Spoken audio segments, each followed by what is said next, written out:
কেমন আছো তোমরা? আচ্ছা জানো তো, সুস্থ থাকার কোনো শর্টকাট রাস্তা কিন্তু নেই। আর এই সুস্থ থাকার শুরুটাই হতে হবে আমাদের সারাদিনের খাবারের প্লেট থেকে।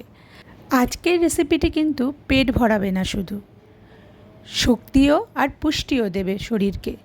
এর জন্য প্রথমে আমরা পনির ছোট ছোট করে কেটে নিয়েছি, আর কেটে নিয়েছি ছোট ছোট করে ক্যাপসিকাম, পেঁয়াজ। এর মধ্যে দিয়ে দিচ্ছি আদা বাটা, রসুন বাটা, জিরের গুঁড়ো, ধনের গুঁড়ো, গরম মশলা গুঁড়ো, একটু কাশ্মীরি লঙ্কার গুঁড়ো, দিয়ে দিচ্ছি 2 চামচ ঘরে পাতা টক দই। এগুলোকে সব আলগা হাতে ভালো করে মাখিয়ে নিতে হবে। এরপর ফ্রাইং প্যানে অল্প একটু সাদা তেল বা বাটার যোগ করা যেতে পারে, দিয়ে পনিরগুলোকে দিয়ে ঢাকা দিয়ে দিচ্ছি। এইভাবে যেহেতু কম তেলে, তাই ঢাকা দিয়ে নাড়িয়ে চাড়িয়ে আস্তে আস্তে এটাকে রান্না করে নিতে হবে। ব্যাস রেডি।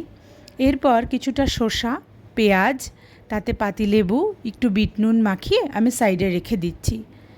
তারপর যেরকম আমরা নর্মাল রুটি করি বাড়িতে, ঠিক ওইভাবেই রুটিগুলোকে আমি সেঁকে নিচ্ছি।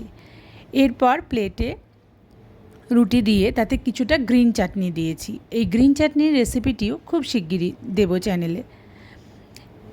এরপর ওই পনিরের যে তরকারিটা করে রেখেছিলাম সেটা দিয়ে দিলাম, দিয়ে দিচ্ছি শসা, পেঁয়াজ। এরপরে দিচ্ছি টমেটো সস আর একটু ঘরে বানানো মেয়োনিজ।